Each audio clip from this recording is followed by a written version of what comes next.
नमस्कार दोस्तों, अगर आप भी यूटेट 2 की तैयारी कर रहे हो तो आज इस वीडियो को बिल्कुल भी स्किप मत करना। आज हम सीडीबी के 30 ऐसे महत्वपूर्ण क्वेश्चन करने जा रहे हैं जिनके कॉन्सेप्ट यूटेट में बार बार पूछे जाते हैं। सबसे छोटी बात यह है कि हर प्रश्न के बाद एक छोटा सा एक्सप्लेनेशन भी दूंगा ताकि सिर्फ आंसर याद ना हो बल्कि कॉन्सेप्ट भी क्लियर हो जाए। तो चलिए बिना समय बर्बाद किए हुए शुरू करते हैं। पहला सवाल, जो पहला क्वेश्चन है, बाल विकास का अर्थ है। ठीक है, बाल विकास का अर्थ है केवल शारीरिक वृद्धि, बी ऑप्शन है केवल मानसिक वृद्धि, बच्चे में होने वाले कर्मिक एवं गुणात्मक परिवर्तन, केवल वजन बढ़ाना। ठीक है, तो इसका जो आंसर होगा वो क्या होगा, सी। ठीक है, तो इसमें क्या है, बाल विकास केवल लंबाई वजन बढ़ाना नहीं, इसमें शारीरिक मानसिक विकास और भावनात्मक और भाषाई परिवर्तन शामिल होते हैं। ठीक है, अगला क्वेश्चन जो है वो है क्वेश्चन नंबर 2। पियाजे के अनुसार 7 से 11 वर्ष की अवस्था है संवेदीगामक और पूर्व संक्रियात्मक, मूर्त संक्रियात्मक और औपचारिक संक्रियात्मक। ठीक है, तो इसका क्या हो जाएगा, ऑप्शन नंबर सी, मूर्त संक्रियात्मक। मूर्त संक्रियात्मक क्या होता है, पियाजे के अनुसार 7 से 11 वर्ष में बच्चा वास्तविक ठोस वस्तुओं के आधार पर तार्किक सोचने लगता है। ठीक है, क्वेश्चन नंबर 3 है आपके पास, पियाजे के अनुसार 11 वर्ष के बाद की अवस्था है। तो 11 वर्ष के बाद की अवस्था क्या कहलाता है, लगभग 11 वर्ष के। ठीक है, और इसका ऑप्शन नंबर क्या दे रखा है, मूर्त संक्रियात्मक, औपचारिक संक्रियात्मक, पूर्व संक्रियात्मक, संवेदी गामक। ठीक है, तो इसका ऑप्शन नंबर क्या हो जाएगा आपका, ऑप्शन नंबर बी। ठीक है, इसमें क्या होगा, लगभग 11 वर्ष के बाद बच्चा अमूर्त और काल्पनिक परिस्थितियों पर भी तर्क कर सकता है। ठीक है, अगला क्वेश्चन है, निकटस्थ विकास का क्षेत्र यानी कि जेडपीडी, जॉन प्रॉक्सिमल डेवलपमेंट किसने दिया था, पियाजे, कोलबर्ग, वाइगोस्की और स्किनर। ठीक है, तो ये किसने दिया था, वाइगोस्की के अनुसार जेड, इसका सही ऑप्शन क्या हो जाएगा आपका, ऑप्शन नंबर सी। वाइगोस्की के अनुसार जेडपीडी वह अंतर है जो बच्चा अकेले कर सकता है और सहायता मिलने पर भी कर सकता है। ठीक है, अगला क्वेश्चन है आपका, स्कैफोल्डिंग की अवधारणा किसने दी थी, किससे संबंधित है, तो ये वाइगोस्की, पियाजे, फ्रायड और थॉर्नडाइक, ये किसने दिया था स्कैफोल्डिंग का, तो ऑप्शन नंबर ए वाइगोस्की ने दिया था। ठीक है, इसमें शिक्षक की या अधिक सक्षम व्यक्ति बच्चे को शुरुआत में सहायता देता है और धीरे धीरे सहायता कम करता है। ठीक है, अगला क्वेश्चन से है, बालक के विकास में सबसे महत्वपूर्ण भूमिका होती है। तो बालक के, ये ऑप्शन नंबर ए क्या दे रखा है, केवल आनुवांशिकता की, केवल वातावरण की, आनुवांशिकता वातावरण दोनों की, केवल विद्यालय की। अब तो इसमें से क्वेश्चन नंबर सी का क्या हो जाएगा, ऑप्शन नंबर सी।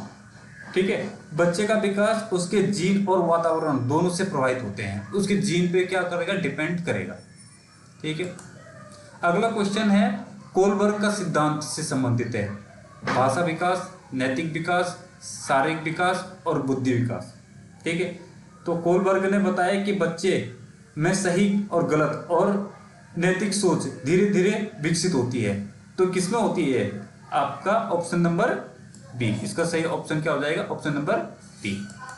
ठीक है, अगला क्वेश्चन है, समावेशी शिक्षा का मुख्य उद्देश्य है केवल प्रतिभाशाली बच्चों को पढ़ाना, सभी बच्चों को साथ सिखाने और अवसर देना, कमजोर बच्चों को अलग करना और केवल दिव्यांग बच्चों को पढ़ाना।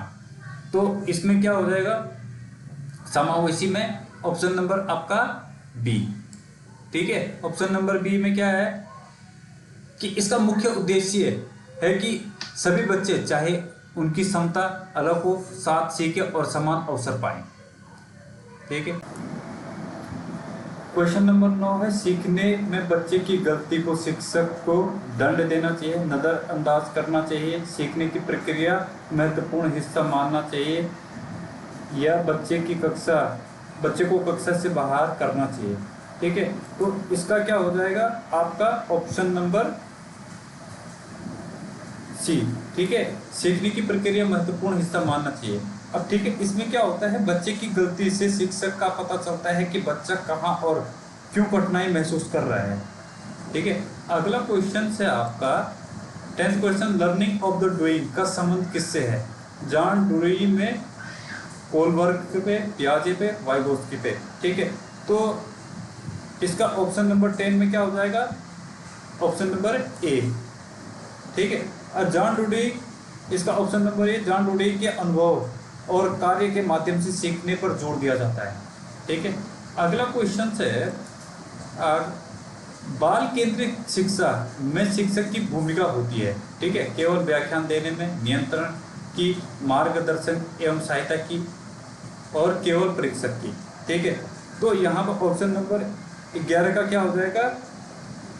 ऑप्शन नंबर सी, मार्गदर्शन और सहायक की। ठीक है, शिक्षक केवल बोलने वाला नहीं बल्कि यहाँ पर मार्गदर्शन करने वाला भी होना चाहिए। ठीक है, अगला क्वेश्चन है आपका, बुद्धि परीक्षण का मुख्यतः क्या मापा जाता है? केवल शारीरिक क्षमता, संज्ञानात्मक क्षमता, केवल भावनाएं, केवल भाषा। ठीक है, तो आपका 12th क्वेश्चन का ऑप्शन नंबर क्या हो जाएगा?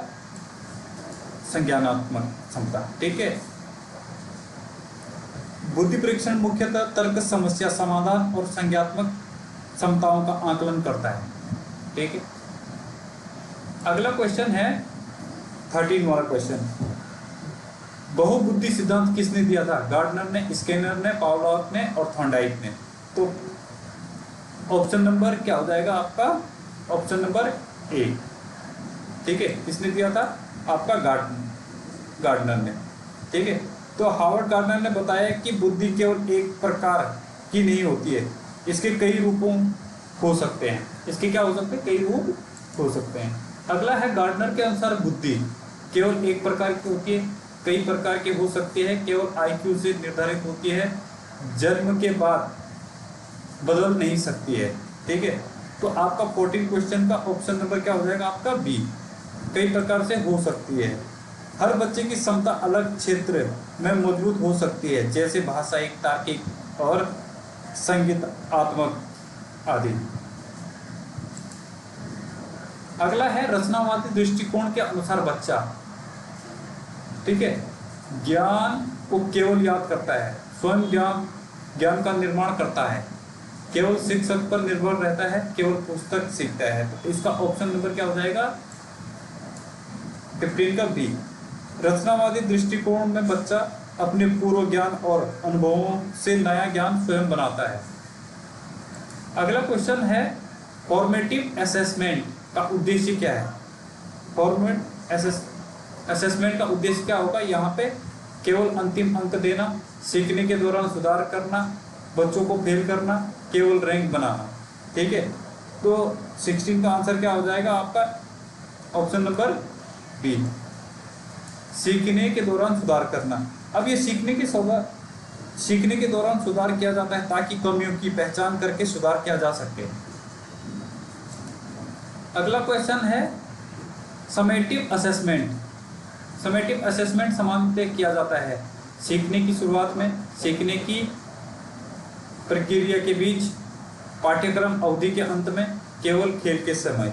ठीक है, तो यहाँ पर समेटिव असेसमेंट क्या होता है? यह सामान्यतः पाठ इकाई सत्र के अंत में सीखने का मूल्यांकन करता है। तो ऑप्शन नंबर क्या हो जाएगा? पाठ्यक्रम की अवधि के अंत में।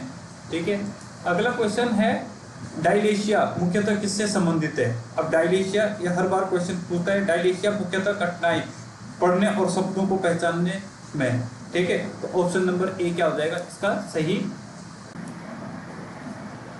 अगला क्वेश्चन है, डेस्कुलिया मुख्यतः किससे संबंधित है? भाषा से, गणितीय अवधारणाओं में कठिनाई, संगीत और चित्रकला। तो डेस्कुलिया क्या है आपका? इसमें बच्चे को गणना, संख्या और गणितीय अवधारणाओं में विशेष कठिनाई हो सकती है।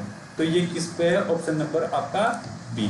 ठीक है, अगला क्वेश्चन है 20वां, बच्चे की सीखने की गति सभी बच्चों में समान होती है, अलग अलग हो सकती है। केवल उम्र भर निर्भर रहती है, उम्र पर निर्भर रहती है, केवल शिक्षक पर निर्भर रहती है। तो इसमें 20वां क्वेश्चन क्या हो जाएगा, हर बच्चा अलग होता है, इसलिए सभी बच्चों की लर्निंग स्पीड समान नहीं होती है। ठीक है, तो ऑप्शन नंबर क्या हो जाएगा, बी। ठीक है, अगला क्वेश्चन है, प्रेरणा यानी मोटिवेशन सीखने को प्रभावित नहीं करती है, बढ़ावा देती है, हमेशा रोकती है, केवल परीक्षा में प्रभावित करती है। तो ऑप्शन नंबर आपका क्या हो जाएगा, 21 का बी। ठीक है, बढ़ावा देती है।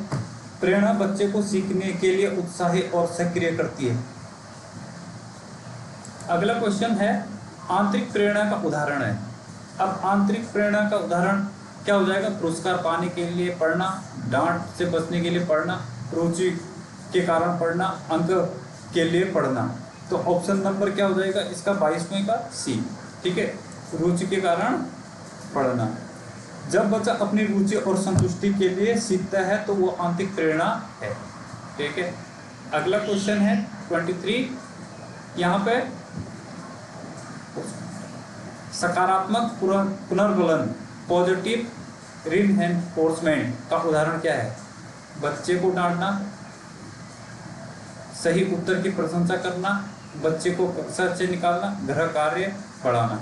ठीक है, तो इसमें से तो खुद ही पता लग रहा है कि ऑप्शन नंबर क्या हो जाएगा, बी हो जाएगा, क्योंकि बच्चे को डांटना नहीं है, बच्चे को कक्षा से बाहर नहीं निकालना है, गृह कार्य में बढ़ावा नहीं देना है। तो ऑप्शन नंबर बी क्या हो जाएगा आपका सही आंसर हो जाएगा। सही व्यवहार के बाद प्रशंसा और प्रोत्साहन देना सकारात्मक पुनर्बलन होता है। ठीक है, अगला क्वेश्चन है, वाइगोत्स्की के अनुसार सीखने में महत्वपूर्ण भूमिका होती है सामाजिक अंतःक्रिया की, केवल जैविक विकास की, केवल परीक्षा की, केवल स्मृति की। ठीक है, तो ऑप्शन नंबर 24 का क्या हो जाएगा, ऑप्शन नंबर ए, सामाजिक अंतःक्रिया की। अब यहाँ पे वाइगोत्स्की के अनुसार सीखने में सामाजिक संपर्क को, दूसरों की सहायता को महत्वपूर्ण मानना होता है। ठीक है, अगला 25 वाला क्वेश्चन है, व्यक्तिगत भिन्नताओं का अर्थ है सभी बच्चों में समान है, सभी यहाँ पे जो भी बच्चे होंगे, बच्चों की क्षमताओं और रुचियों के अंतर होना, केवल शारीरिक अंतर, केवल आर्थिक अंतर। तो ऑप्शन नंबर क्या हो जाएगा 25 का बी हो जाएगा, बच्चों की क्षमताओं और रुचियों में अंतर होना। ठीक है, अब इसका एक्सप्लेनेशन 25 में, बच्चों की बुद्धि, रुचि, सीखने की गति, क्षमता और व्यक्तिगत के अंतर होना व्यक्तिगत भिन्नता है।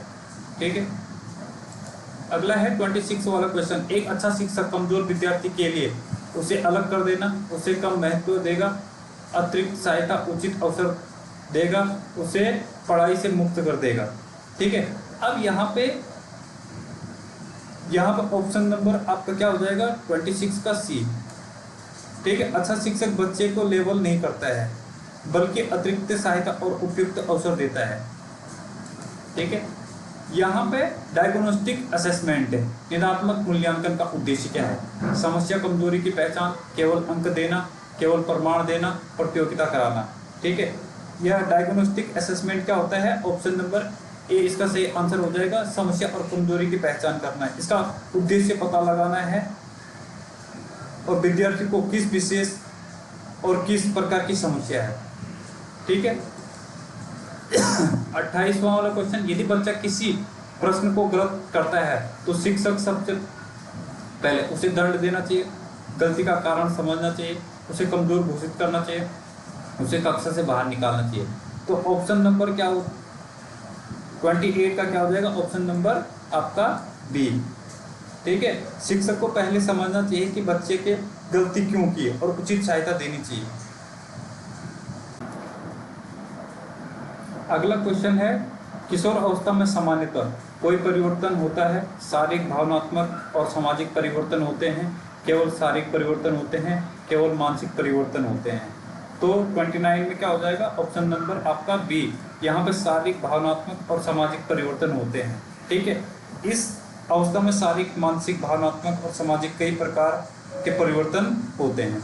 ठीक है, अगला क्वेश्चन है, लास्ट क्वेश्चन, प्रभावी शिक्षण की सबसे अच्छी विशेषता है। ठीक है, तो ऑप्शन नंबर क्या हो जाएगा इसका, केवल रखवाना, सभी बच्चों की आवश्यकताओं को ध्यान में रखना, केवल तेज बच्चों को ध्यान देना, केवल पाठ्य पुस्तक पढ़ना। ठीक है, तो यहाँ पे